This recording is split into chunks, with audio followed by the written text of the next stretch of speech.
Hi எல்லாரும் எப்படி இருக்கீங்க? இன்றைக்கி என் பொண்ணோட பர்த்டே செலிப்ரேட் பண்ண வீடியோ பார்க்கலாம் வாங்க. இது என் பொண்ணுக்கு 5th பர்த்டே. எல்லா வருஷமும் நாங்கள் ஊரில் தான் செலிப்ரேட் பண்ணுவோம். இதான் ஃபஸ்ட்டு வருஷம் இங்கே செலிப்ரேட் பண்ணது. ஏன்னா கரெக்டாக அவள் பர்த்டே லீவில் தான் வரும். ஆனால் இந்த வருஷம் என் பையனுக்கு இன்னும் ஸ்கூல் முடியாதனால இங்கேயே செலிப்ரேட் பண்ணியாச்சு. இவங்க எல்லாருமே என் பொண்ணோட ஃப்ரெண்ட்ஸு. காலையிலே கோயிலுக்கு போயிட்டு வந்தாச்சு. ஈவினிங் 7 o'clock ஆகிடுச்சு கேக் கட் பண்ணுறதுக்கு.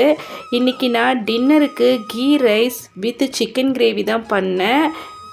அப்புறம் ஆனியன் குக்கும்பர் போட்ட ரைத்தா பண்ணியிருக்கேன். இதான் இன்றைக்கி எங்கள் வீட்டில் எல்லாருக்கும் டின்னர். ஓகே பாய், நம்ம இன்னொரு வீடியோவில் பார்க்கலாம்.